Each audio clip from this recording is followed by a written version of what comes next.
Whenever you look at a game series like this, the question is always, where does one begin? You probably, reasonably, think I'm discussing the question of how to tackle prequels with all of the opportunities and pitfalls inherent to turning back the clock for a franchise's earlier days. I am not. I am being quite literal. Where does one begin when writing video intros can be so difficult? Outros, too! I'd accept just about any fate to get out of video outros, dear God. What if I, an outsider to the developers, fail to properly capture the Arkham series magic when I try to represent it here? Wait a minute. That sentence is a totally unplanned, I swear, question, which makes sense hanging over the next few episodes. See, for the first time in its fairly short history by this point, Batman Arkham was going to be in hands outside of Rocksteady. Sure, there would have been liaisons back to Rocksteady, so nobody was adrift in shark-infested waters without a lifeline, the sharks being fanboys in this metaphor.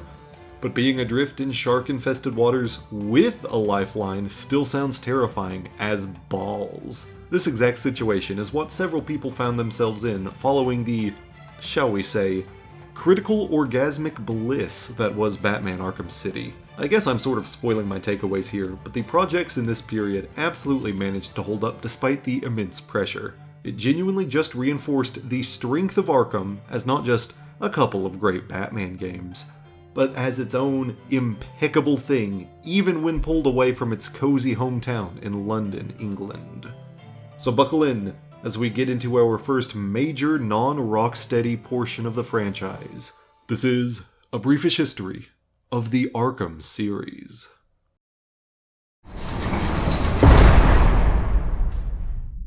So last time I said we had closed the door on Batman Arkham City. That was a lie. Audience, occasionally I lie to you for my own sick kicks. Please believe everything else I say though, otherwise my whole format falls apart on me. In truth, we only covered 99% of all things Arkham City, and it's all thanks to the Wii U. If you don't know what the Wii U is, you're in good company, because that's what consumers said when the Wii U failed to sell. The Wii's successor console in 2012 did catch Nintendo up to snuff with what the Xbox 360 and the PS3 could technologically achieve. For about a year, when the Xbox One and PS4 released and left Nintendo back by the wayside again. The Wii U also had a big, feature-laden controller, including a second screen, and then otherwise just kept using Wiimotes for players 2 through 4. Meaning more casual audience members sometimes couldn't even tell this was a new console at all. It didn't take off. The reason all of this is relevant is that, when Batman Arkham City came around to the Wii University, it wasn't just a straight port. Batman Arkham City Armored Edition, ported over by WB Montreal, contains a few extra gameplay elements, including how you play certain things, as well as the titular armor. So if I am being thorough-ish for a briefish history of Arkham, I do have to make this pit stop. I, however, do not have a Wii U. If you're not already familiar, my darling underselling cult classic console of that era is the PlayStation Vita, after all. What kind of sucker has a Wii U in this day and age? Fortunately, my old friend Jesse is a sucker with a Wii U in this day and age, which I was able to borrow with literally zero threats of violence. I don't know why you'd imply otherwise. Jesse sometimes does streaming, so I'll have a link to his streaming channel in the description as special thanks for his support on this video. This may come as a shock to you, but Arkham City Armored Edition is mostly just Arkham City. Arkham City, but mildly less intuitive and balanced, weirdly, but the changes are nowhere near substantial enough to outright ruin anything. If you only have access to a Wii U, somehow, it's close enough to be fine, but it is technically the worst version of the game. Let's start with the armor. This game introduces the Battle Armor Tech Suit. Get it? 'Cause that spells bat. For Batman and Catwoman. That alone feels like a missed opportunity, as Robin and Nightwing get nothing new, And honestly, if they had just slapped ridiculously gaudy battle armor on literally every named character with nobody calling any attention to it, that would have slapped in the best, most ironic way possible. Alas, only Batman and Catwoman get it, and while Alfred mentions offhand the prototype female version in his new dialogue, it's not made clear how Catwoman got it, because Alfred implies it is still in Wayne Tech possession, and no one acts as though it was stolen. Batman, egregiously, never comments on it either. So it wasn't exactly all that thought through, and since it keeps showing the same places of wear and tear as the normal Batsuit, it doesn't appear to be any better at defense anyway. Though it does add an extra gameplay element I'll loop back around to. Batman's version looks a bit more natural, though I prefer it considerably less than his normal look anyway. He does have a big, gaudy Wii U screen basically welded to one wrist, so anytime you're using the gamepad, he goes and pokes at it like a toddler you've slapped Angry Birds in front of so they'll shut the fuck up. But at least WB Montreal took the time to make sure all Batsuits had one too. These are visually unique for each one. One just looks like he strapped a cell phone to his wrist, but hey, they tried. One detail I do really like is up here on the head, where there is a visible hinge to click the upper part of the cowl into place. I like this because a couple of scenes show some attention to detail with it. For example, when Talia goes to pull Batman's mask off in the non-Nintendo versions, it's a somewhat flexible material, but in this version, it visibly opens back at the hinge without any stretching. That's just neat. Catwoman's version, on the other hand, looks kind of bad. The armor plating is far more inconsistent, with her legs and especially her crotch being wildly unarmored, while inexplicably leaving in her oversized collar, which just looks goofy. And she has no such screen to justify the gamepad functionality. If you take personal offense at her décolletage, I guess this version is for you? Don't get your puritanical hopes too high though. They forgot to take out the jiggle physics. It's always been a minor thing, but there is, in fact, a little sway programmed into her breasts, and particularly here, you can see the fucking metal plate armor do a little bounce. Genuinely uncanny. The new gameplay function is that the suit stores up and builds the impact energy from combat, which you can unleash back against your opponents. Yes, Black Panther ripped off Arkham City Armored Edition. There's a little meter, and when you activate it, you do more damage and ignore shields, armor, and stun batons, and it gives this kinda ugly, very distracting tech overlay. It's a clear precursor to the shock gloves we'll see in the next game, in this very video, but it's silly and honestly pointless. Arkham City already doesn't have beefy enemies in the first place, and they didn't rebalance things for this feature, so if you're good at the combat, normal-sized fights pretty much go down the same way they would have otherwise, meaning it's really just an extra crutch for people bad at the game. So, if you are bad at Arkham City and take personal offense at Catwoman's décolletage but not her jiggle physics somehow, and you only have access to a Wii U, I guess this version is for you. The other changes all come in on the gamepad functionality. The in-game maps, upgrade screen, and character bios are all there instead of on pause screen menu options now. Radio dialogue such as Alfred's new lines, where he keeps interjecting during early missions to advertise the new fucking features like he's selling them to you, all play through the gamepad's speakers, which unfortunately makes the sound quality of the thug dialogue out in the game world especially mediocre for some reason. I also forgot to have the gamepad volume on at first, so Batman just started talking to himself with dead silence in between until my dumb ass caught up. Detective segments and several gadget functions, like the RC Batarang, all happen on the gamepad screen, and by default, gadget aiming is done with motion controls through the gamepad, though I turned that shit off real quickly. I found two bits most obnoxious. One, gadget selection was perfect through the quick select in the default port, but it's very unintuitive here. you have to hit up on the D-pad to pull up gadget selection on the touchscreen, and then you can either choose the gadget you want, or manually set no more than 3 gadgets to be on the other directions on the D-pad by dragging them and dropping them to the desired button. That makes the process much slower, and sometimes it would randomly forget which quick select options I'd have set, and I'd have to do that from scratch all over again. It also just makes things a touch slower as you have to look down to see where everything is on the screen. I'm sure with sufficient playtime, one could get faster at it, but it's so much less natural here, so that will be a slower memorization process for most people. I spammed quick gadgets as much as possible while playing this time around, just to avoid the minor inconvenience. Bit 2 was even worse. They replaced the normal cryptographic sequencer hacking with something far worse. If you've forgotten, the normal version is just rotating the sticks until you hit the right spot on both. Armored Edition replaces the whole thing with a mediocre hacking touchscreen game, where you have to touch on the screen somewhere, follow a proximity meter as best as you can to a hidden node, and all the while you have to avoid a laser that will come sweeping past, because if you touch it, the node moves. These nodes and the meter are especially finicky, and several times you'll go past the right place 4 times because you were a single plank length off from where it wanted you. Also, there's a hard version with 2 lasers for late in the game, especially obnoxious since some of these hacking moments happen back to back in the final stages hunting Hugo. None of the gamepad features really appeal to me, because despite attempts to integrate the gamepad immersively, it actually ends up immersion breaking.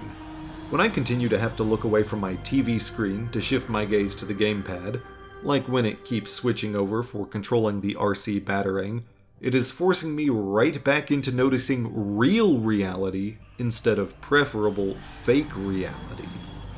If the TV in front of me is the, quote, real space my immersed brain has been tricked into inhabiting, it expects the RC batarang to inhabit that space too.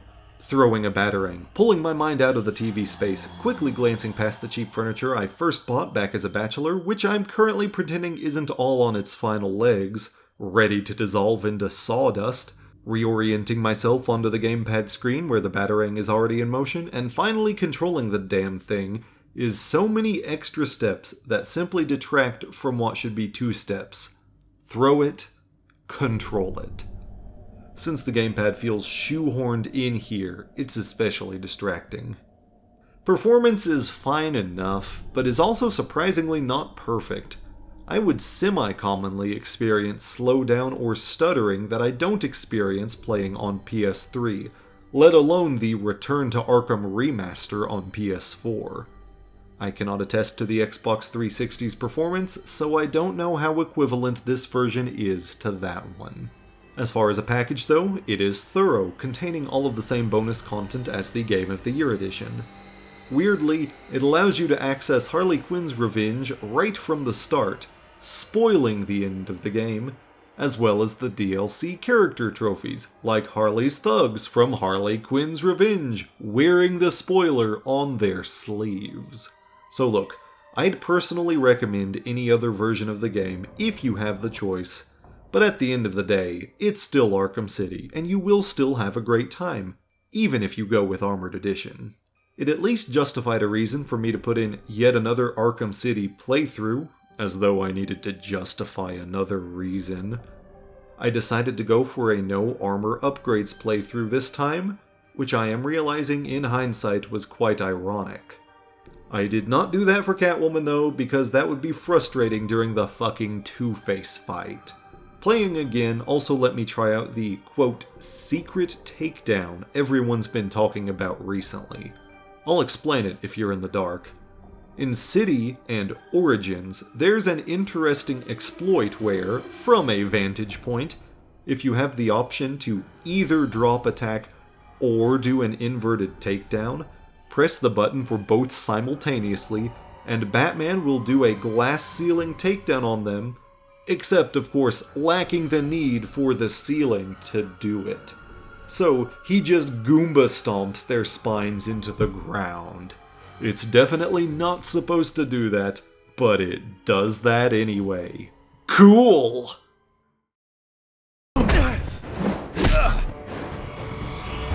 Before I can tell you about Arkham Origins, I have to tell you about Arkham Origins. No, not Arkham Origins. Arkham Origins. What don't you get about this? Oh wait, my visuals are missing. No wonder you're so lost right now. Last time I mentioned how Netherrealm made Arkham City Lockdown, but also a second Batman game. Simply titled Batman Arkham Origins like the main console game, but it's definitely not that. Yet again, it's a mobile 1v1 fighting game, though this one has some significant differences from Lockdown. See, earlier in 2013, Netherrealm had released a mobile tie-in to their own in-house project, Injustice: Gods Among Us, and while that one was significantly different from the console game, that one was a damn fine game in its own right, and is one of my most played mobile games in my life. I don't need to get too into those weeds here, as it is not an Arkham game, but I will pepper in context whenever it is relevant for discussing Origins Mobile, which released on October 16th, 2013, 9 days before the full console game on October 25th. The big thing Origins Mobile learned from Injustice Mobile is that Injustice's control scheme was much more intuitive to a new player learning the ropes than Lockdown had been, so Origins Mobile borrowed more heavily from that game's style. Punching is simply tapping, and to block, you can hold 2 fingers on the screen or use a dedicated block button. To do combos, keep punching with good timing, and then do combo enders with the semi-random directional swipes that appear on the screen. It does borrow cooldown timers with abilities from Lockdown, and introduces stances down on a button in one corner, where the more defensive stance takes and deals less damage, and the more offensive stance uses slurs specific to each minority group. Wait, hold on, I read that wrong. The more offensive stance deals more damage, but is riskier with less defense if you get hit. Enemy rage attacks can sometimes inflict effects like damage over time if they are not blocked. Eventually, you can start fighting villains from the main game, but it wasn't really worth my time to get too far into it. The game, unfortunately, suffers from egregiously bad freemium design choices, far worse than either of its predecessor mobile games. Like, those had the same stuff where you could pay for more characters/costumes, they were also guilty of this. But Origins Mobile took it so much further. A big problem we see nowadays is that games try to force you to have to play the game way more to sucker you into a sunk cost fallacy spending spree in the in-game store, but Mobile Origins had a different approach, keeping you from playing. See, the mission structure is much like Lockdown. Pick a crime on the map, fight several thugs, but in Origins there's a stamina bar. And when you run out, Batman's just too tired to keep fighting crime. You can always pay for more energy, of course. You know, pay for a finite resource that will also run out. Now, Injustice technically had something similar, but it never got to be such a crippling issue there. That game was all about team building based on complementary character stats, and each character had their own energy meter. So when you'd run out of energy, you could switch out to a different team from dozens of different characters. There, it honestly boosted the game design because it discouraged you from being complacent with just one team, and it would hand out energy refills like candy if you participated with the normal gameplay systems for those times you did need your good team. Origins is just one Batman though, so it's all of the soulless money-grabbing attempts with none of the benefit. Additionally, despite being a slightly newer game than Lockdown, something about Origins just doesn't play nice with being recorded. I've left the video smaller and sped it up slightly to make it tolerable to witness, because this game's footage gets choppy whenever I try to record it. It looks fine on my iPad screen, and this same setup obviously didn't cause Lockdown to do that, so I don't know what the damn problem is. It's just a grindy game with no true plot, so I'll switch gears to something actually worth my time. This game would later mysteriously go missing from the App Store.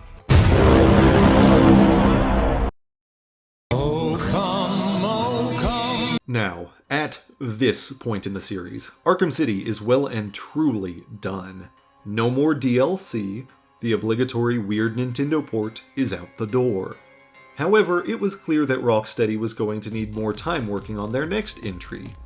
Warner Bros. Didn't want a 4-year gap between games, because they are sort of the Ubisoft of Hollywood. To clarify, yes, I am calling them simultaneously greedy as fuck and frequently incompetent at their job, but that's neither here nor there.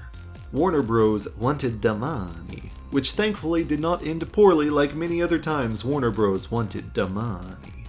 They already had WB Montreal fresh off of Armored Edition and familiar with the Arkham City game systems, so they kicked it to them to lead an Arkham game for the in-between. There was collaboration between Dubsmont and Rocksteady for consistency, but they were also allowed a decent degree of freedom to do their own thing too. Thus begat Arkham Origins. There will be plenty of concrete things to discuss, but first I'd like to illustrate a slightly more ethereal point. Any project like this is basically forced into a nigh impossible balance between carving its own unique identity, i.e., the entire reason it exists, and also naturally meshing into a pre-existing universe made by entirely different creators. Somehow, for the most part, Origins manages this. There are some hiccups here and there, but it's one of the most successful extra company spin-offs I've seen for this balance. Kudos and bravo, Dubsmont. So, audience, while there are a fair share of things I'll have to complain about, don't be the eastern end of a westward-facing donkey and assume I am a hater. I absolutely love this game, and though it cannot match the insane quality of Rocksteady's Arkham trilogy, coming in at number 2 behind the insane quality of Rocksteady's Arkham trilogy is no small feat. Like, I wish Sex came in at number 2 behind the insane quality of Rocksteady's Arkham trilogy. Anyway, Arkham Origins. If the title didn't cue you into it, Origins is a prequel. As such, it happens earlier than the other games. Keep up now. How much of a prequel, you might be asking? Fuck man, that's one of the most highly contested questions you can find within the series. There's a reason I haven't delved into the series chronology yet. Originally, this was implied to be a shorter window, like 5 to 8 years earlier than Asylum, but then it got bumped up to like 10 years before to keep details a bit cleaner with some events Arkham Knight inserts betwixt these games, and I've heard numbers as high as 12 years more recently. What doesn't help is that these games are already hard to pin down an exact time frame for in the first place, as their chronology doesn't seem to cleanly line up with ours, just going off of technology that is or isn't available, as well as the snippets of signage hinting at whatever fucking years these take place in. People online get heated over this shit, and I'd rather not go into heat myself over things. So just assume a rough decade with a generous margin of error, and it will be fine. The important part is that the devs talked about this being something of a year 2 story for Batman. He's still a newer, more novice Batman, and much of Gotham doesn't yet believe in his existence, but he's been kicking teeth in for a couple years already. So while it is both a Batman story and an origin story, it is not a Batman origin story. To ensure the cast all sounded appropriately youthful, most recurring major roles have new VAs. Batman himself is voiced by Roger Craig Smith this time round, whom I have discussed thoroughly thanks to his role as Ezio Auditore in Assassin's Creed. Considering how effectively he made Ezio's different ages sound appropriately young and or old, I would be genuinely shocked if his performance as young-ish man Ezio didn't influence his casting for young-ish man Batman on some level. Troy Baker takes over Joker duties, though this is less of a surprise since scientists estimate Troy Baker is currently in 145% of video games.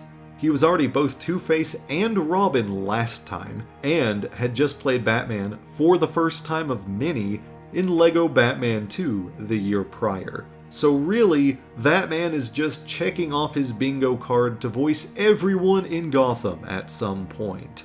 I cannot wait to hear his inevitable Poison Ivy. There's also a new Gordon VA, but again, that shouldn't be a surprise since this is the 4th voice actor Gordon has had in 3 games.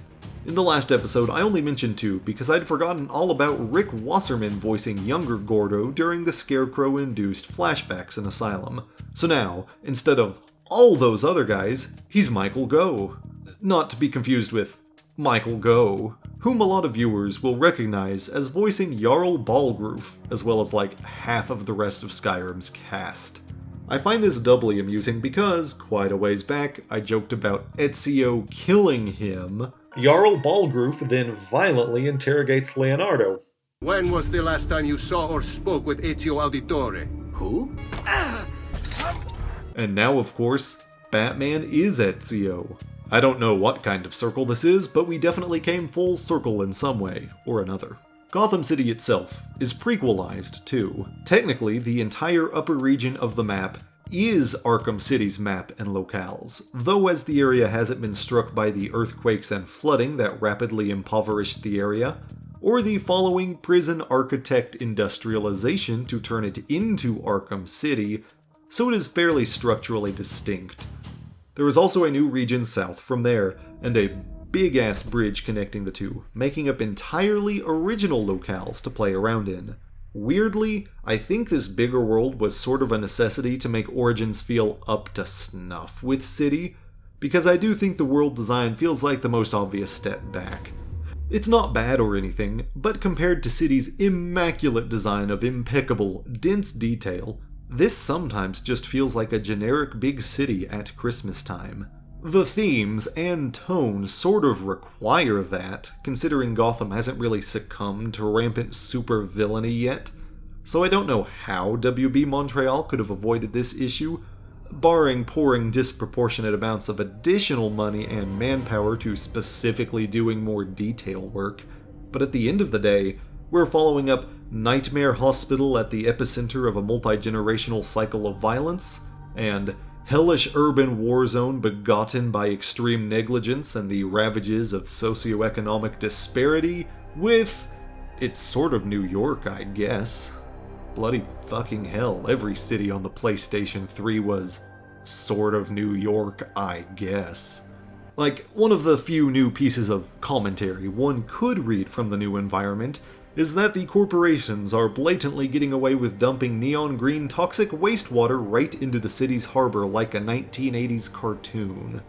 Not helping the caricaturization is the game's excuse for it to not be a living, breathing city for a night. See, to avoid having civilians out and about or cars moving around, the first line in the game is practically the city declaring a Christmas curfew per the horrible snowstorm and rampant crime wave happening under the cover of said snowstorm. You don't need probable cause to attack people this time.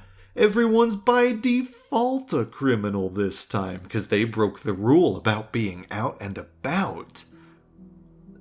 That is a rather disquieting justification for making a world filled with enemies to fight. I honestly don't think they thought too hard about that bit. And don't get me started on that fucking bridge. Christ, what an anal irritant it is gliding across that unnecessarily long bastard.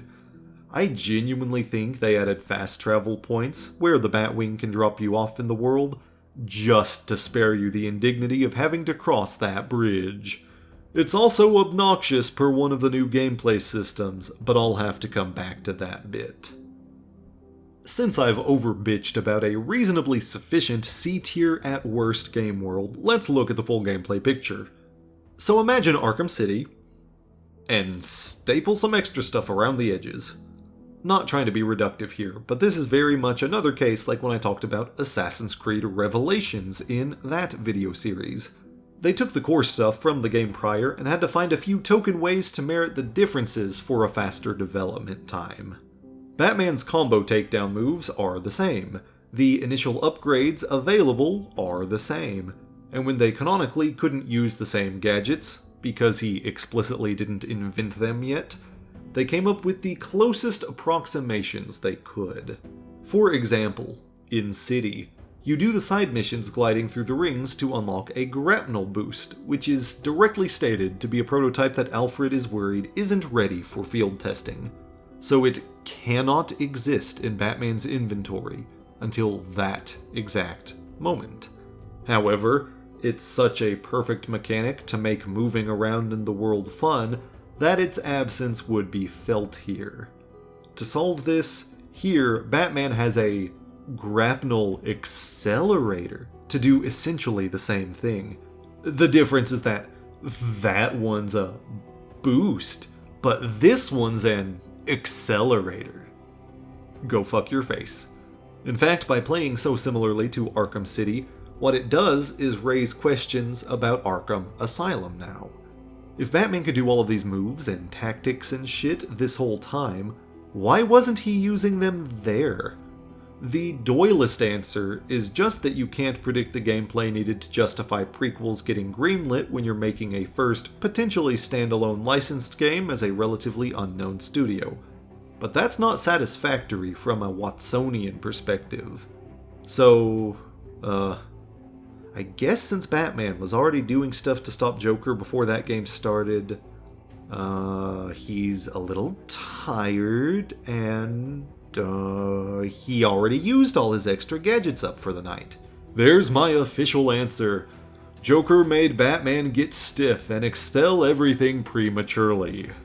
Now, playing like Arkham City is not that guilty of a choice to make, since that game is fucking fun to play. And I think Origins did a bit better of a job stapling new stuff on more naturally than Ass Creed Revelation's arbitrary bomb crafting or lopsided tower defense. New enemy types are the first and most obvious inclusion. Normal thugs and all of their associated weapons and tools, armored thugs, and ninjas return, but others are new. First up are martial artists. These wily boys are, by default, immune to combo takedowns. Sometimes, when you attack them, they can counter you, meaning you have to be ready to counter their counter. When they attack, they can also do so in one of two ways.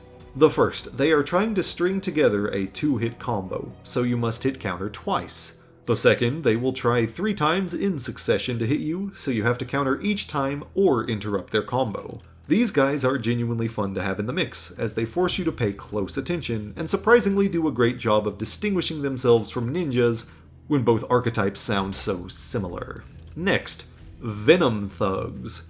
These beefy boys are special Bane goons and are using modified versions of his super steroid systems. At first, this means they have special charging grab attacks and defense similar to armored thugs, but once you've damaged them enough or use a combo takedown to disable their venom tanks, they behave like normal thugs. Finally, replacing Messrs Abramovici are Enforcers, big ol' 7-foot tall tanks. These guys are very much just filling the niche left open by our missing Russians with uncounterable attacks and the ability to just wail away on them. Though they can additionally grab and toss you around, and they also have an armored variant which requires a triple stun or a combo takedown to get past their armor in the first place. Weirdly, despite being literally built atop of Arkham City's combat systems, Origins still manages to have a few mostly subtle ways that combat doesn't gel quite as smoothly. These are pretty subtle. So much so that back when I first played the game, I halfway gaslamped myself into thinking they must not actually be there. I'm probably just sucking in those instances. More casual players, or even more mid-tier interestees in the series, may not even pick up on these things, because they are likelier to be well-adjusted, functional participants in society than the absolute troglodyte that is Baneshake's Charlie. And they probably chose to have healthy relationships with their parents instead of becoming a fervent devotee to a licensed brand. So honestly, all power to them.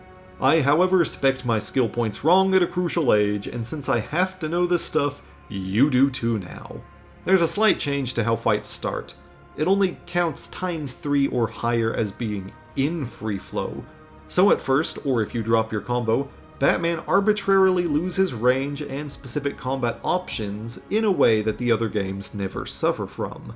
Threat prioritization, or how it auto-locks when using gadgets or combo moves, fucking sucks in this game compared to the Rocksteady entries, where combo moves lock onto either the least dangerous enemy or go out of their way to target far-away martial artists despite knowing damn well that combo takedowns won't work on them. It somehow gets even worse than that with the shock gloves activated, where the auto-lock will actively try to avoid dangerous enemies to keep taking down normal chumps first. These two differences only really matter if you get obtrusively perfectionist to a fault while playing. Which is unfortunately me. I'm starting to wonder if I have some undiagnosed obsessive-compulsive shit going on. One other combat change is neutral. Sometimes good, sometimes an issue, depending on your strategy, but I've never seen it discussed, so it's my time to shine. We're talking about propane. Specifically, when thugs go to throw propane tanks in a fight. These tanks got beefed up for one of the new gadgets we'll be talking about later, but it applies here too. In City, if someone's patiently holding these deceptively heavy things above their head, waiting for their turn to chuck it, you can batarang it to instantly put them stunned on the ground. In Origins though, this is an immediate knockout. If you use a combo weapon breaker in City instead, Batman throws it to the ground for a moderate burst. In Origins, it got upgraded to a massive burst, which sends so many people stunned to the ground. If you're not prepared for that eventuality, it becomes easier to drop your combo because there could be no one left upright within punching range. If you are prepared and can keep a few people away from the burst to keep going, you can get a hilariously large multi-ground takedown out of it though. Stealth sees very few changes to threats or enemy capabilities, though considering Arkham Stealth was practically perfect right out of the gate, and practically perfect again on round 2, I can see why they might have been intimidated to change too much there. For both gameplay types, it also has no chill about ranking and rating your performance at all times. Anytime you complete any encounter, it's slapping a somewhat arbitrary letter score and danger level on that encounter to judge your performance. And if you go into the combat challenge maps, it permanently keeps your best score on screen despite that being genuinely unneeded in that moment when a martial artist is about to bitch slap me sideways twice over. None of these are inherently harmful, and I could see a plausible justification as a young Batman forcing himself to perform perfectly, but it pushes towards visual clutter further than I would personally prefer. One mechanic they did straight up upgrade is the detective segments. Gone are the days of scanning 1 to 2 points and then following a line.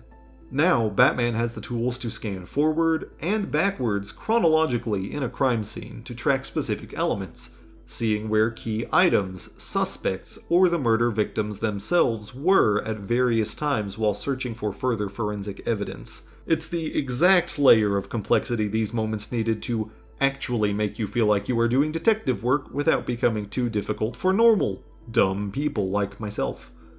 There are even a series of murders sprinkled throughout the game world as a side mission just to give you plenty of unique opportunities to use this tool. As mentioned previously, Batman's gadgets are, in many cases, filling the same purposes as before.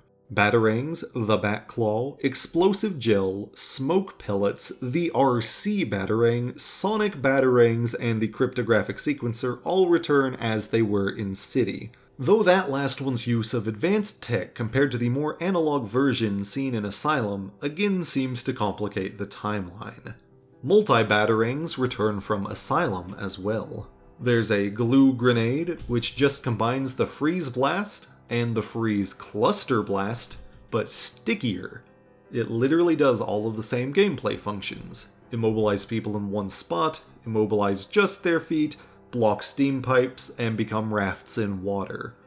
Weirdly though, one upgrade accidentally makes it impossible to set single glue grenade mines, because after you have it, it defaults to the multi-foot version, and you can never switch back to the single dude version when planting it as a mine again. It is, however, crucial for my snow art, so I'll forgive it. There's also another disruptor which functions the same way, jamming guns and signal blockers and exploding mines, but it is visibly different technology, which it has to be, since the lore reasons for City's disruptor make no sense here. It's visibly firing some sort of tiny, possibly EMP charge, though how that disables guns is beyond me. Guns should all just be considered computerized in this universe from this point on. Since the REC simply cannot be, that quickfire function is given to the concussion detonator, which is essentially a time-release confusion blast to disorient foes without flooring them. It's a similar function to hitting normal thugs with the REC, but with an area of effect to disorient more than one thug on a slight delay. This, sadly, has no environmental or puzzle utility, unlike all of the other gadgets, and also does not send armored dudes to the ground. The line launcher doesn't exist yet, probably because I bullied it too hard in the first episode, and replacing it is the remote claw. Its most basic use is linking a cable between any two sturdy enough anchor points which you can climb or zipline on, but it gets a little overpowered from there. This thing can also smack enemies together, or hit them with throwables, or even use special ammo to hang them from vantage points at a distance, or instant KO them by linking them to a propane tank. This genuinely trivializes certain Predator situations which shouldn't be as easy as they become. And, speaking of trivializing things, the electric gauntlets are back. They have nearly identical functionality to the Bat mode from Armored Edition, though lacking the ugly visual overlay and gaining new animations. In the environment, these are used to charge up generators, and in combat they quickly build up charge and can be activated to ignore shields, armor, and stun batons, build combos more rapidly, and even more quickly take down some special enemies. Unfortunately, these are way too strong and rapidly up into combat. Just do normal combat for the 10 seconds it takes to prepare these, and then win with these. I've seen some people try and deflect this criticism by saying, "Yeah, just don't use them if you just don't like them." I fucking hate this fallacious argument when it comes up in gaming conversations. I hated it when people used it for the grappling hook in Syndicate, despite still appreciating that system for what it is, and I hate it far worse here. See, you sort of can't reasonably ignore tools programmed into the core of a gameplay system when the design is all otherwise expecting you to use it. Look over at the challenge maps here. If you just try and ignore the shock gloves because the devs have balanced Batman's score off of having the egregiously buffed combo boosts they provide, you're simply not going to score the way you're supposed to. Sure, you can still get there by making your life harder, but perhaps the foibles in this statement will become a bit more apparent if you try having some self-awareness before you just say whatever banal knee-jerk reaction crosses your mind. That aside, from a development perspective, any mediocre gameplay system, whether or not you are ignoring it, took development resources of time, money, and manpower away from developing good systems. Perhaps those resources could have been used on bug and performance fixes. I don't know. So for the love of God, the next time I hear someone using the "just don't use it" argument towards a gameplay mechanic that you cannot reasonably extricate from the game's design, I am going to replace your primary hand with a freakish lobster claw. And if you don't like it, you can just not use it. Har, har. Now, how the upgrade tree plays out is weirder than last time, and it is a move in the wrong direction. Arkham City was relatively open, only having a few new skills or upgrades be linear when they were contingent on earlier skills, and you could otherwise upgrade things at your preference. Here there are strict orders you have to go in, down either the close combat or invisible predator tree, and it messes with the feeling of progression. For example, you simply have to do so many degrees of upgrades just to get to the ×5 special combo boost, leaving you stuck with the ×8 combo takedown requirement far longer than any other game in the series. Worse still, several upgrades are not unlocked by the skill tree, but obnoxiously as rewards for completing side missions or the Dark Knight system, which I promised to bitch about next. Meaning you simply cannot do some things until arbitrary points later in the story when said content is available. Critical hits, where you get increased combo counts for attacking with good timing, would have alleviated the issue of having to get to ×8 by making that faster with skilled playing, but those aren't available until Lady Shiva's side mission. Even more egregiously, the weapon disarm and destroy combo move, a crucial move in high-level combat, is not available until nearly the end of the story mode, from a side mission going after someone who has nothing to do with weapons. So there's not even a ludonarrative justification for this design choice. It's completely arbitrary and fucks up all of the pacing that upgrading Batman should usually entail. Speaking of being completely arbitrary and fucking up all of the pacing, the Dark Knight system. What it is 4 categories of 15 challenges each, similar to Riddler's physical challenge portion of his riddles in the last game, arranged in a linear ladder. Complete the first rung, and the next becomes available.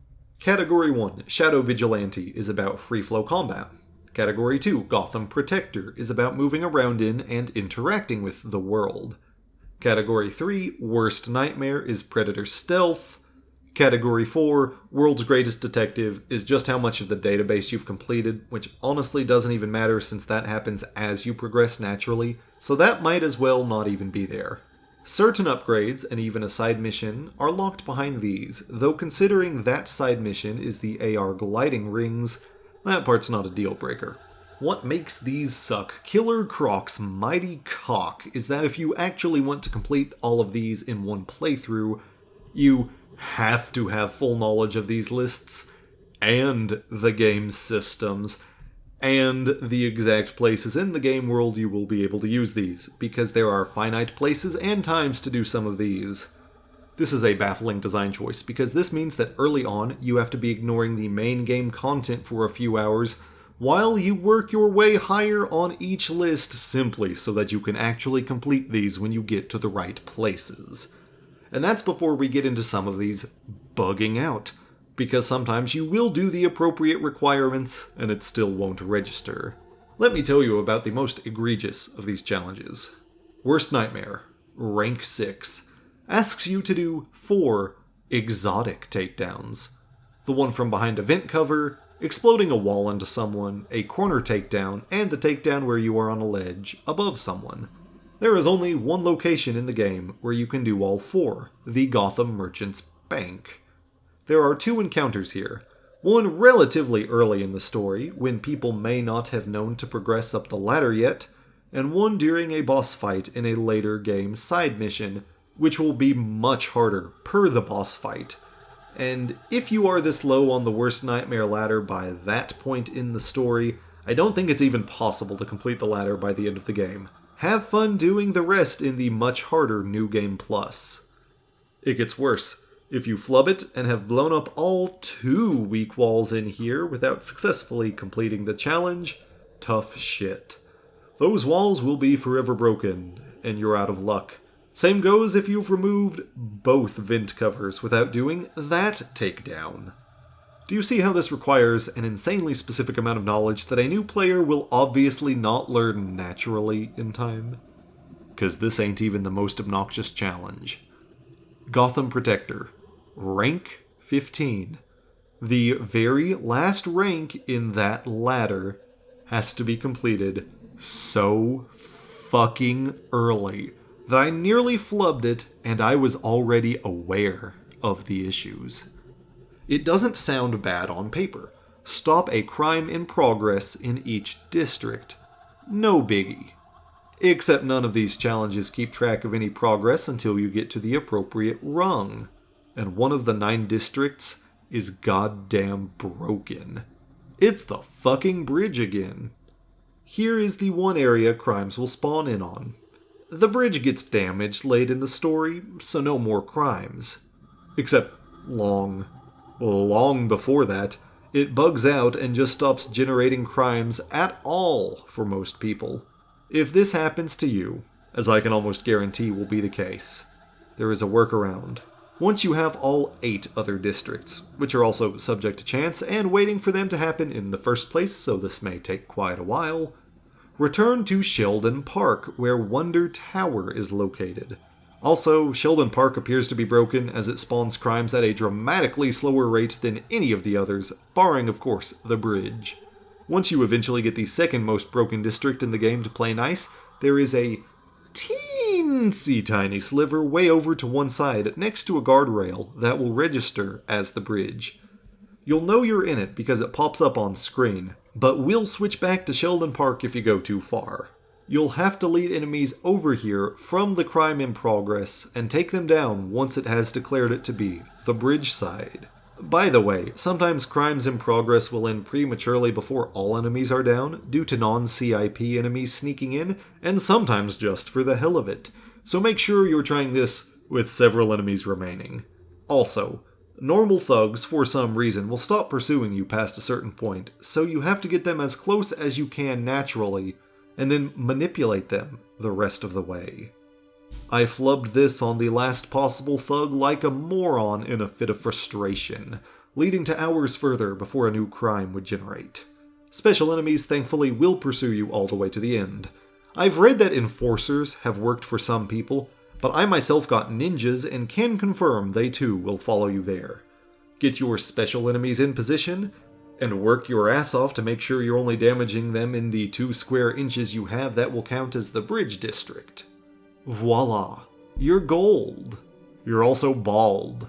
From hair loss, from this broken fucking game, but at least that's over with.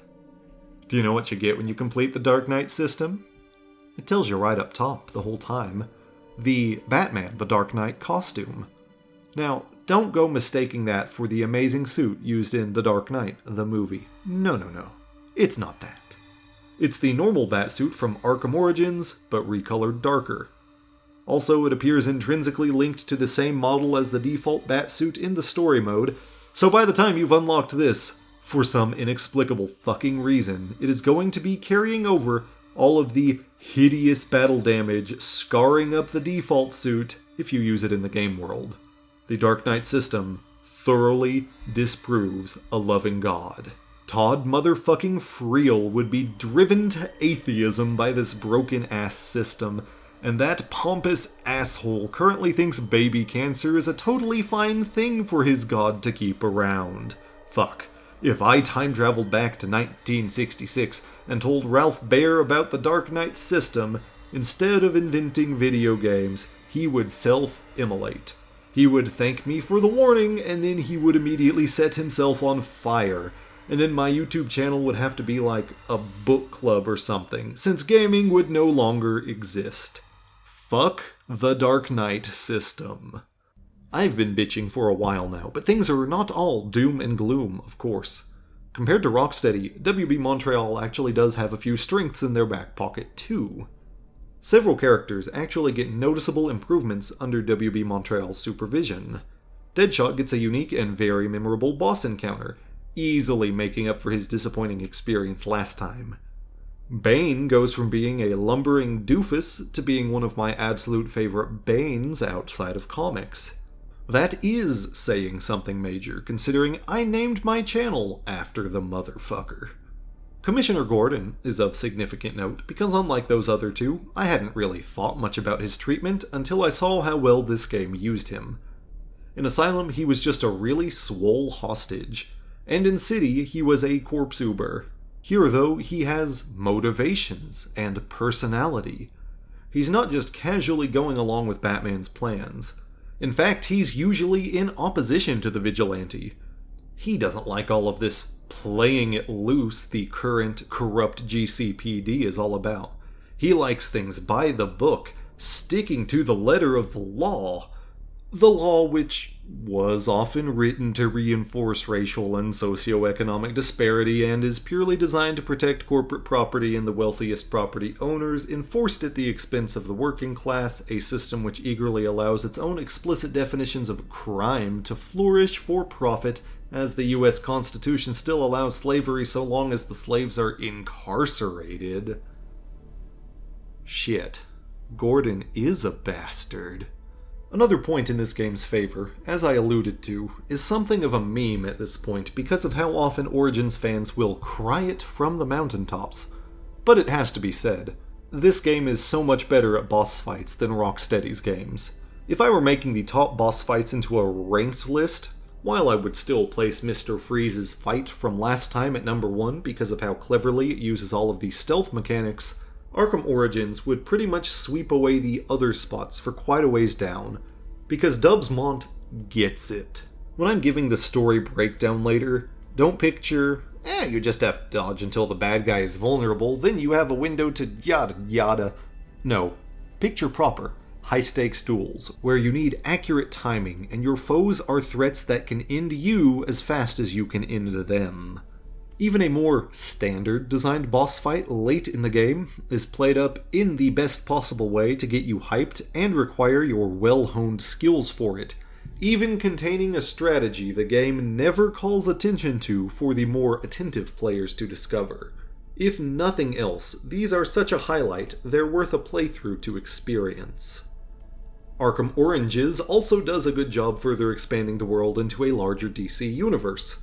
Asylum barely acknowledged the existence of further Batman allies, and City only briefly mentioned other cities that other heroes classically inhabit, but Origins expands all that further. To name a few, this business is run by a Wonder Woman villain. A random thug conversation in the game world confirms the existence of Flash villain Captain Boomerang. There are even posters confirming the existence of Zatanna to imply actual magic exists in this universe. And those are just scratching the surface.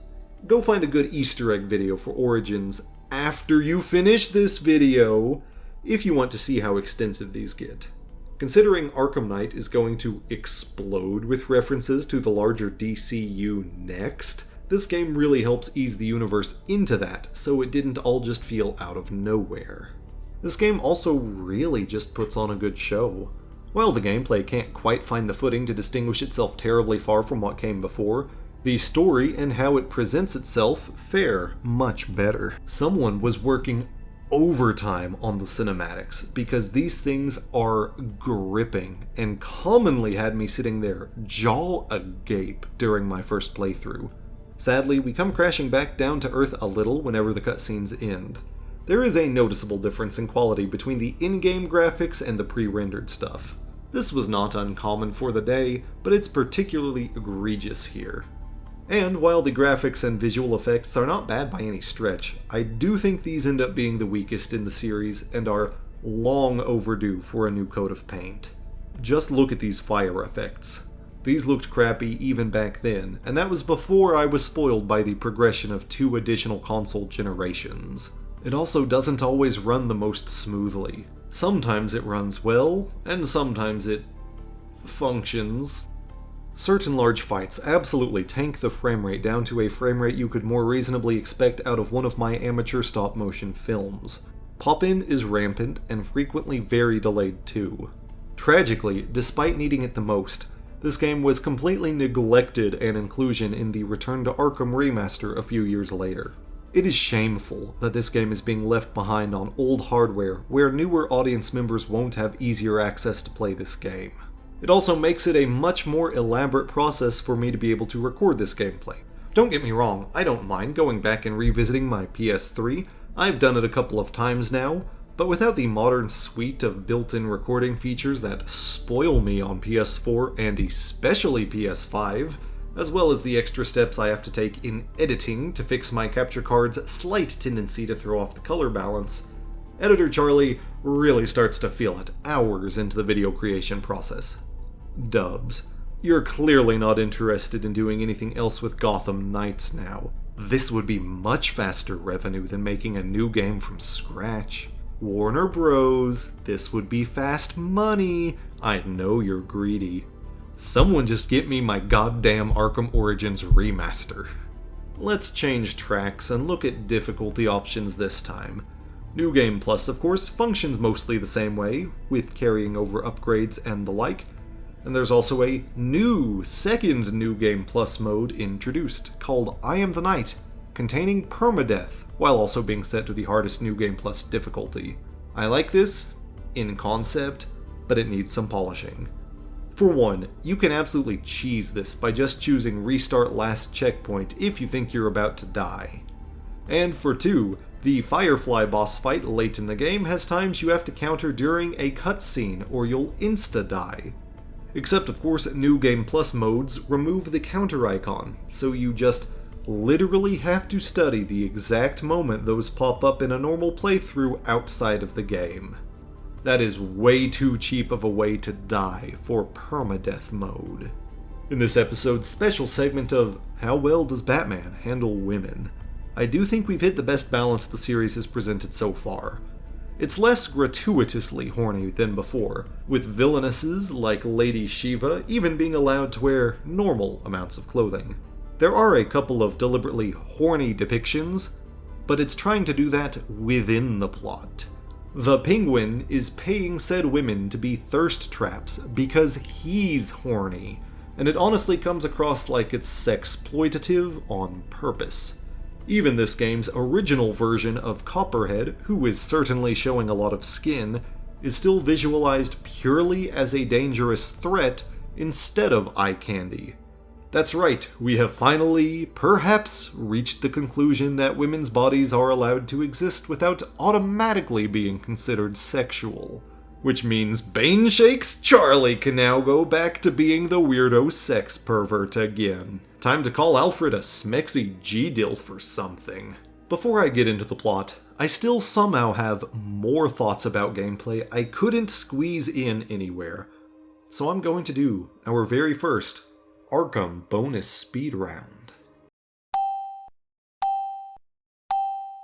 Suit damage gets very out of hand here. While all games have had it, this time it happens too rapidly and too extensively, often lacking specific moments where you can trace the damage back to. While this game actually lets you unlock a few bonus costumes naturally, you also cannot switch outfits until after beating the story mode, something even Arkham City's original port allowed through a secret menu option before just making it a standard option in the re-release. Side missions, while also containing several highlights, also contain a lot more generic activity, and more than one ends with no supervillain actually facing any modicum of justice. They also swapped the shoulder buttons on PS3 compared to Arkham City, so for me and exactly my situation exclusively, we had to fight muscle memory for the first few hours with no explicit gain.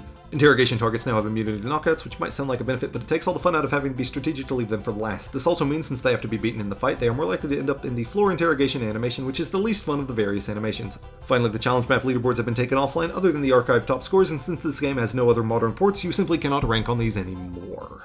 Storytime. We start off with Giga Chad Bruce Wayne suiting up in the Batcave while Vicky Vale accidentally calls Bruce Wayne a virgin in a news clip. There has been a riot at Blackgate Prison, where the notorious gangster Black Mask, real identity Roman Sionis, has taken the corrupt police commissioner Loeb hostage. Black Mask and Killer Croc are rampaging through the prison, and despite the fact that Loeb has been on BM's payroll to let him keep criming around, Masky declares that it's time to turn over a new leaf, and executes the commissioner in the gas chamber, which had been prepped to ironically execute Calendar Man that very night. In fact, Calendar Man's Christmas story in City, where he goes after the corrupt judge who tried to have him executed, the cops found him later, hanging from the elaborate light display of his own roof, is going to be happening off-screen at some point while this game is taking place.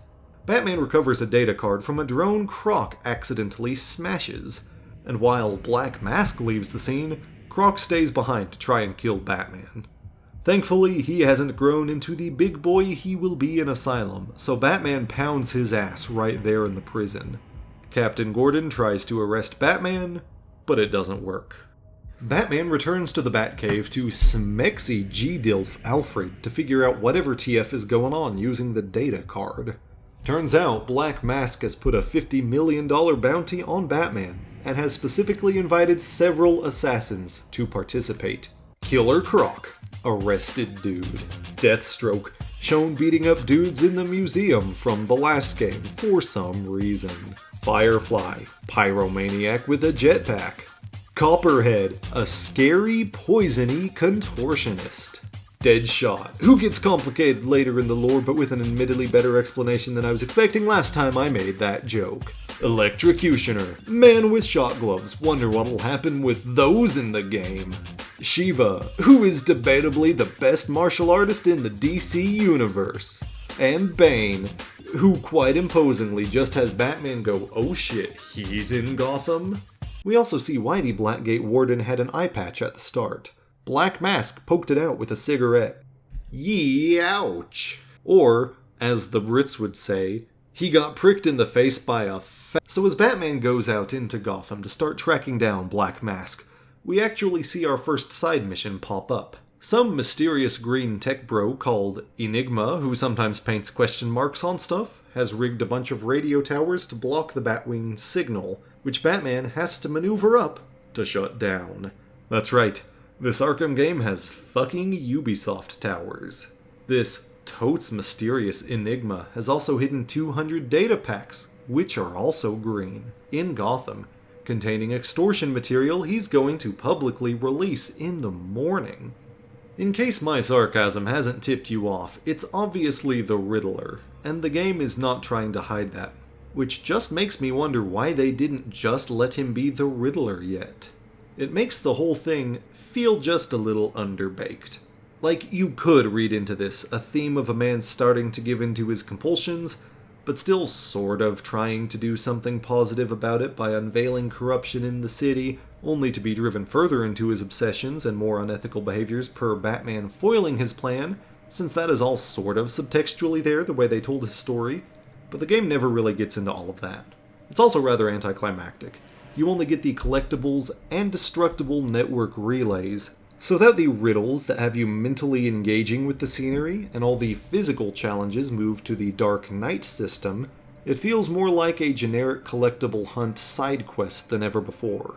Then, when you do find everything, Enigma's just like, well shit, good thing I still have one more dirty little secret to reveal later, which he never elaborates on, and Batman just closes the case, not even catching him this time around. In fact, you even have to go back to Alfred after doing all of this just for Alfred to have discovered that he's actually Edward Nashton, a guy that worked for the GCPD Cybercrimes Division and hasn't even changed his last name to Nigma yet.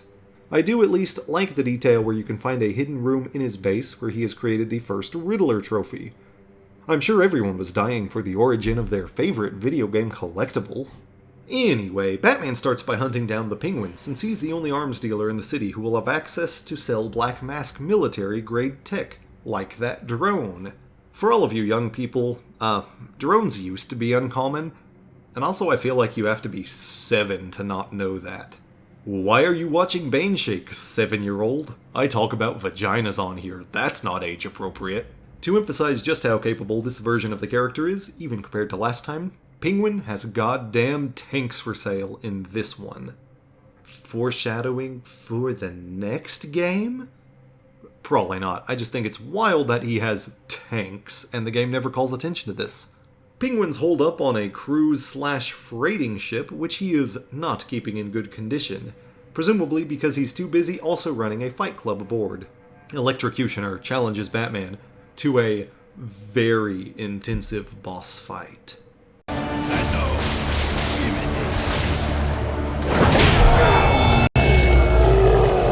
And despite the fact that Batman will be something of a klepto in this game, he foolishly doesn't take the shot gloves or secure Electro in any way, form, or fashion.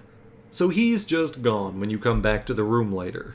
While attempting to interrogate Pingy, Deathstroke interrupts, and I guess this boss fight is almost as cool as the one against Electrocutioner. It's a very dynamic fight. Slade is fast, requiring good reflexes on your part, and dramatically gets his mask punched right off part of the way in. Batman breaks his staff, so he whips out his sword and gets even faster. He even uses his remote claw to chuck propane tanks at you. Once you finally beat him off, Batman just outright steals this from him. Sadly, Penguin has locked himself in with his busty henchwomen to have an explicit HR violation with both of their crotches at the bare minimum. So all Batman has to go off of is something he said about a murder at a nice apartment complex where Black Mask had a safe house. Leaving, we also see another side mission pop up, this time against Anarchy. Now typically, Anarchy doesn't get represented terribly accurately in adaptations. He's more often either the Hollywood anarchist cliché who just likes to be chaotic, or he's the Hollywood anarchist cliché who just likes to be chaotic, but boring.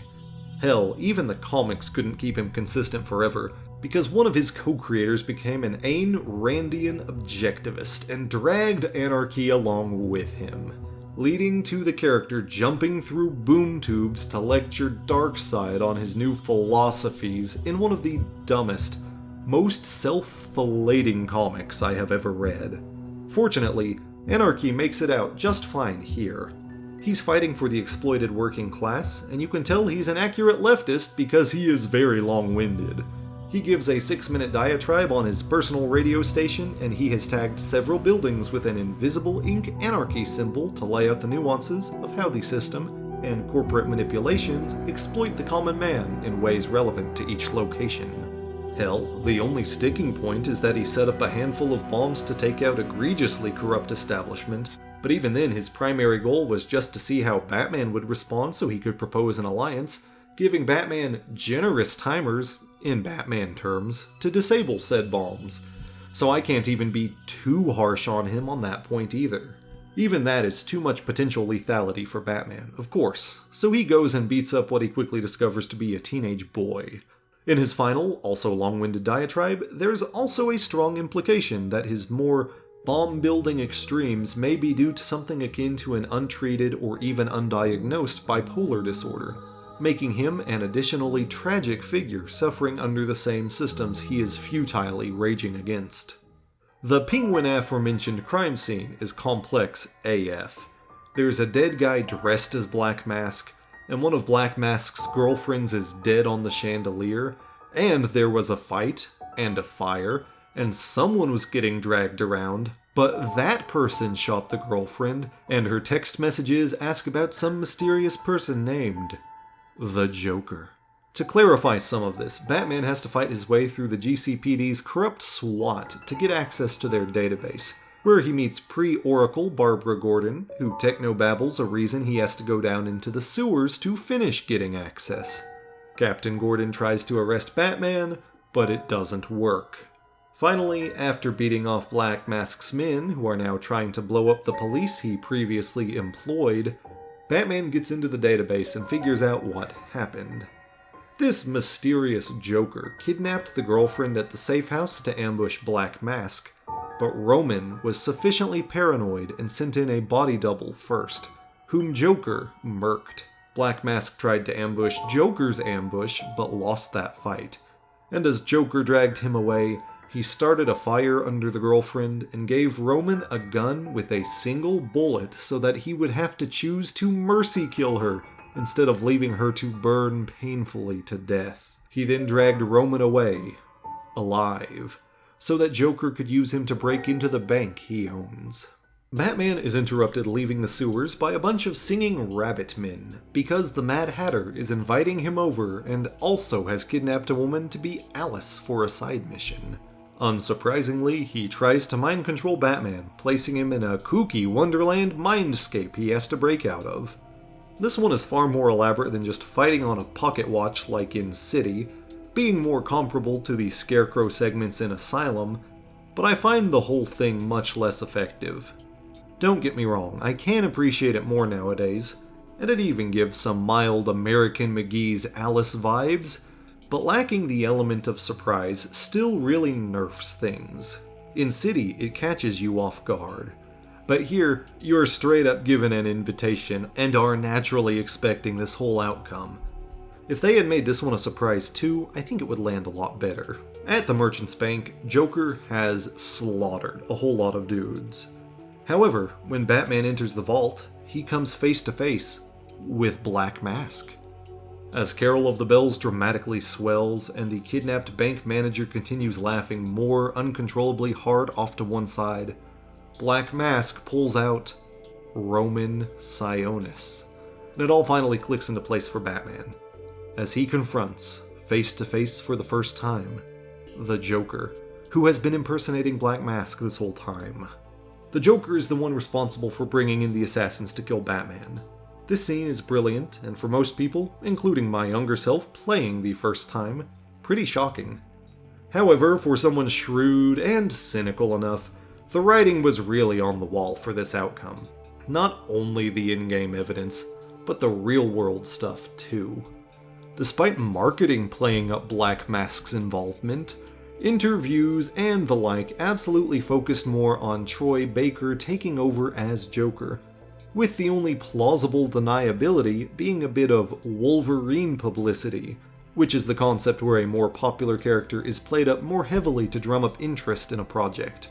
It also raised a strong point of contention in the community where, much like he did with Hugo Strange last time, the Joker has hijacked another Arkham game from a lesser-known villain. People justifiably debate whether this was the correct or more interesting approach, or if focusing on the other characters would be better for the series. Knowing the full picture the Arkham series paints, I completely get why they made this decision, though. In fact, the entire name of the game is best justified by this. Arkham Origins is basically shorthand for the origins of this crucial relationship between Batman and the Joker, here defining the Arkham series as named per the metaphor the titular asylum represents in this inescapable downward spiral of their fight, of which we have already seen the outcome. Though that version of the title is far more cumbersome and filled to the brim with spoilers. And this game does tell an interesting story with it. This Joker standing in confrontation with Batman in the bank vault is not the Joker springing a trap in the asylum, or waiting in the balcony of the Monarch Theater. Not yet, anyway. So Joker tosses Batman the giggling bank manager and flees. Batman saves her from an explosion, only to realize she's dead from Joker toxin anyway. Before Batman can track down Joker further, a new side mission pops up because he hears a baby crying in the middle of sub-freezing temperatures.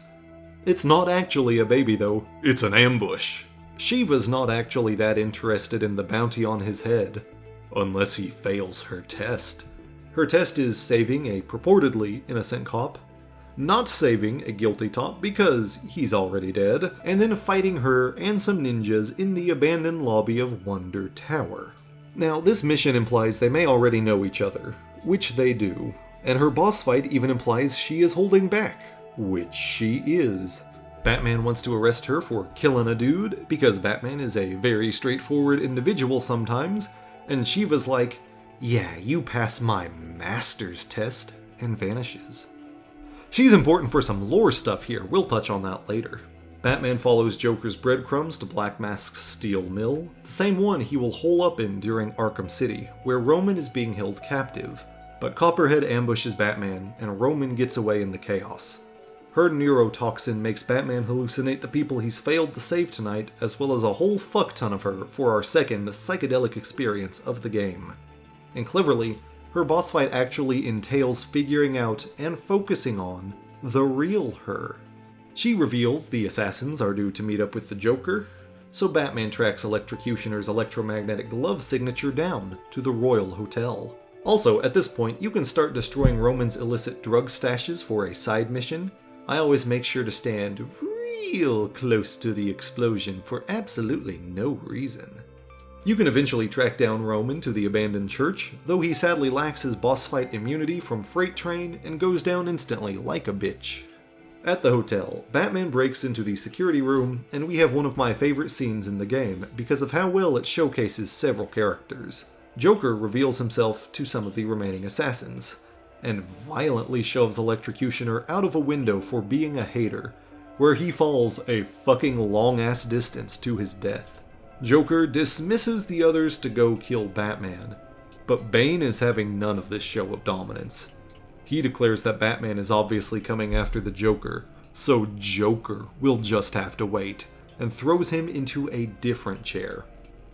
Since Electrocutioner isn't really needing those gloves anymore, Batman figures he might as well go ahead and help himself to them. Finally. What's unclear to me with the hotel is the timing. In fact, the whole game sort of has unclear timing, but it gets more blatant here. Earlier in the game, it would seem like the double homicide and Roman's kidnapping happened fairly recently, so Joker could take him to the bank to break in. But Joker makes it explicit he's been at things for, in his words, only a few days. So perhaps that was earlier in the week or whatever. However, then, in this only a few days, Joker has also dramatically reshaped much of the interior into a death trap theme park, including rails that jut out where the outside world can see them. When the bastard did this happen? Even ignoring OSHA standards, it would seem like this would take weeks at the minimum. And it seems like someone would have noticed dozens of hotel guests getting slaughtered, so that part likely didn't happen until he showed up again on Christmas Eve. Was Joker running a construction crew in the middle of this fancy hotel around the clock with no one noticing for days? God damn, I am honestly impressed.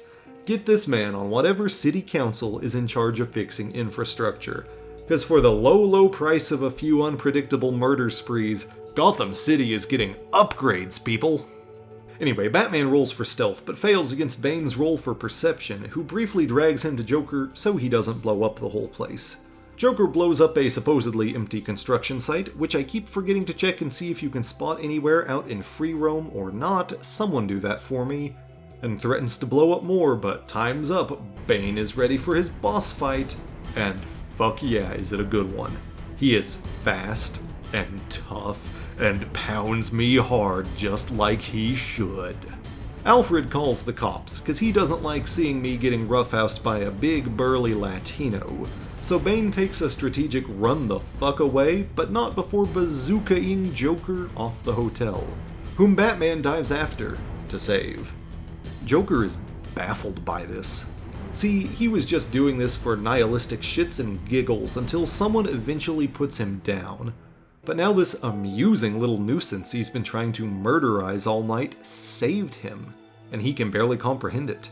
As the cops arrest him, but fail to arrest Batman because it didn't work, we actually don't follow Batman's perspective. We follow Joker's. They wheel him into Blackgate, where a young Harleen Quinzel is working her residency and evaluates him.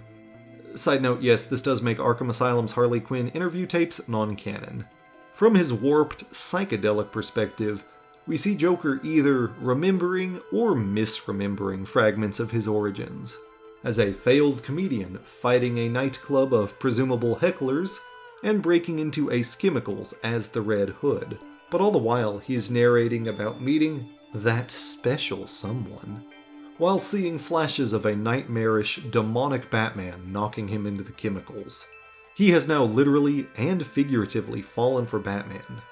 It all sounds very romantic, something not lost on Harleen.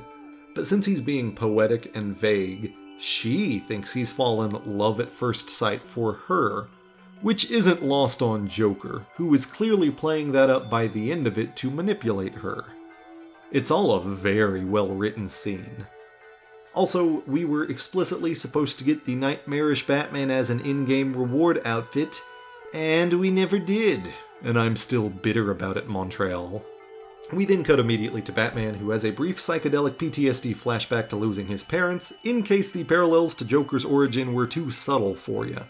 Or in case you somehow hadn't seen the Waynes playing hot lead shuffleboard with their vital organs before. Alfred and Batman get in a fight over chasing down that foreign hunk Bane, with Alfred disapproving, but Batman does it anyway. We finally get my boy Floyd's side mission available here. There's an SOS Batman checks out, but it's a GCPD trap, but Deadshot ricochets a bullet from a long-ass distance away to take out their helicopter, and that is a damn good introduction. He's taken a hostage in the conveniently unoccupied bank, and he challenges Batman to come get shot in the face. This one is so cool. It's a stealth encounter, but Floyd can ricochet his bullets to pretty much any point in the room if you're too loud. Plus, he's always using his skills to track his goons one by one. Plus, takedown moves only damage him instead of knocking him out. Plus, he's tech savvy and skilled enough he's immune to most gadgets. Plus, if you try to just pound on him endlessly like Two-Face or Harley's stealth boss fights in Arkham City, his second goon wave will catch you off guard. And he finally takes the hostage more hostage, while you're stuck gooning even further.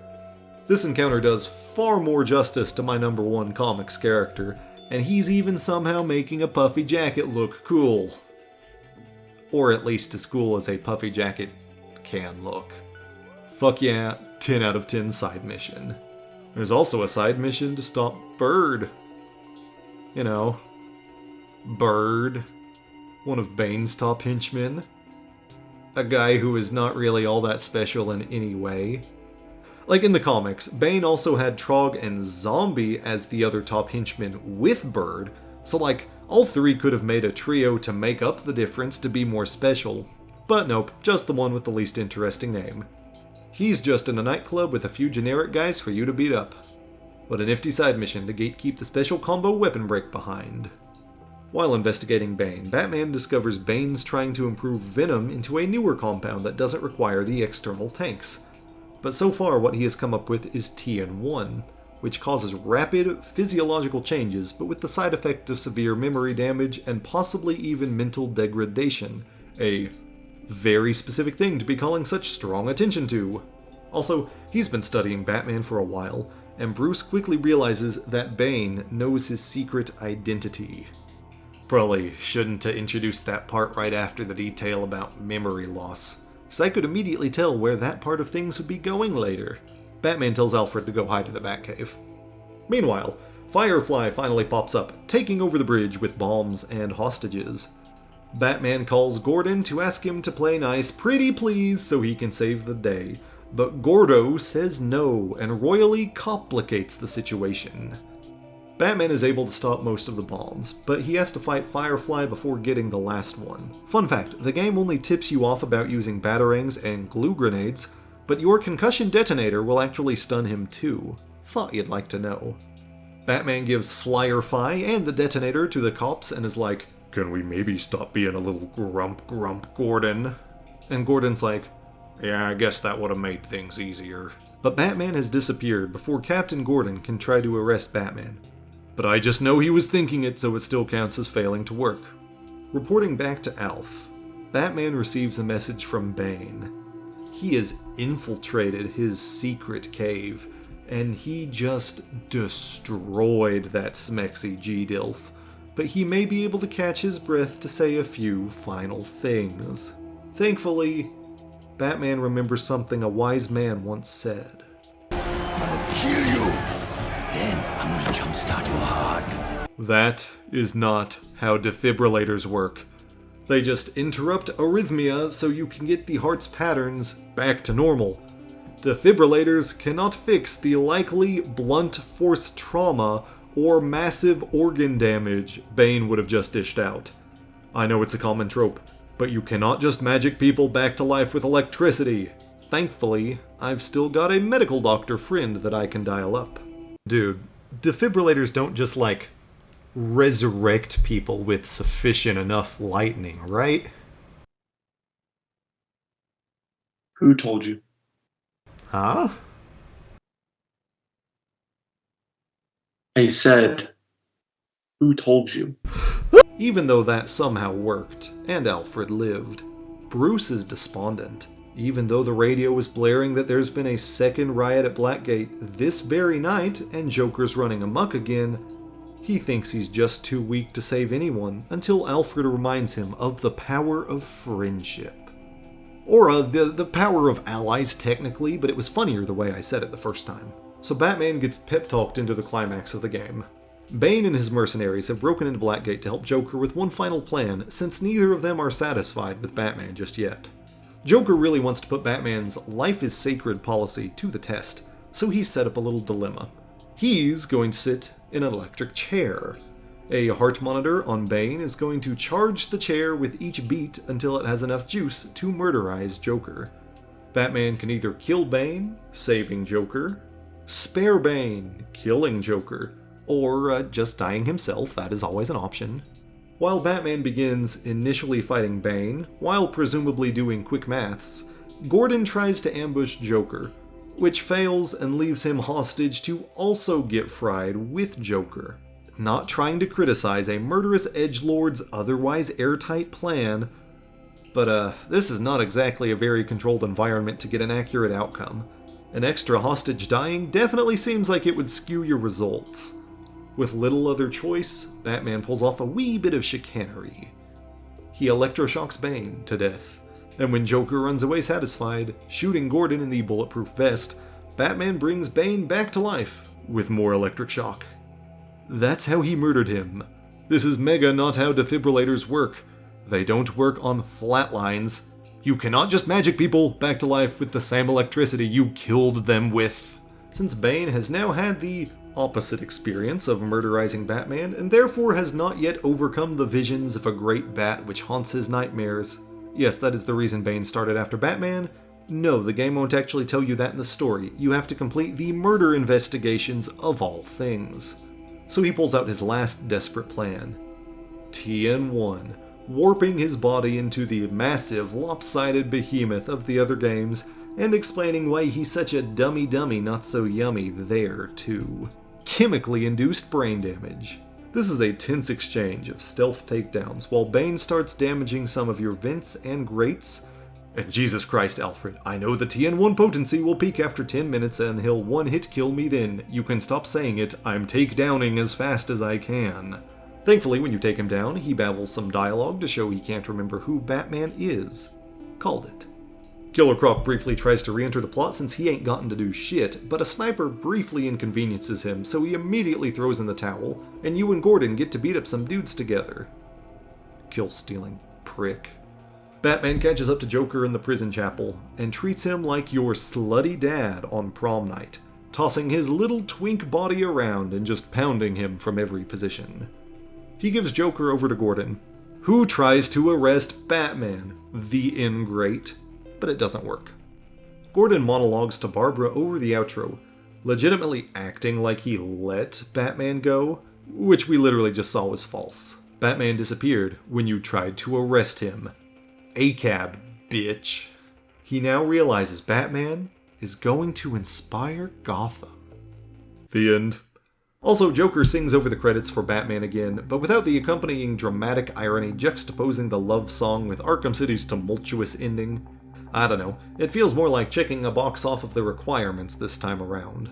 More interestingly, on Jack Ryder's radio show, Quincy Sharp states his intentions to reopen the historical Arkham Asylum as a response to tonight's events, making the game a very literal Arkham Origins of sorts for the folks too slow to pick up on the subtextual meaning of the name. Interestingly, when you found Enigma's blackmail data, there's even more going on here. Shiva had recently approached Sharp, getting him to reopen the asylum for her master. I don't keep emphasizing her phrasing there because it's funny and BDSM-y, or at least not exclusively for that reason. She's working for Ra's al Ghul and the League of Assassins. That's why you even fight her at Wonder Tower. Wonder City, deep underground, is one of their bases after all. This one detail paints the picture of just how far back Ra's influence goes in working to exterminate Gotham's criminal element. With him pulling the strings so far, it's no wonder the asylum ends up as such a corrupt, human rights violating institution that just leaves piles of human skulls around Killer Croc's old cell. What's up with that, anyway? The end. Arkham Origins is not done yet. We've got not only its DLC, but even some multiplayer and a spin-off game to come back to next time. If you don't want to... Oh, hold on a second.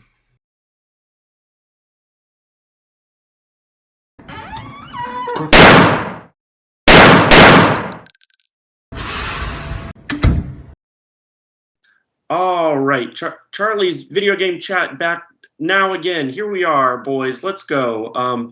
Super Riz, very, very fleek, boys. Let's make sure we hit that like and subscribe button. We'll do some more video game talk next week. Thanks, everybody. It's Charlie.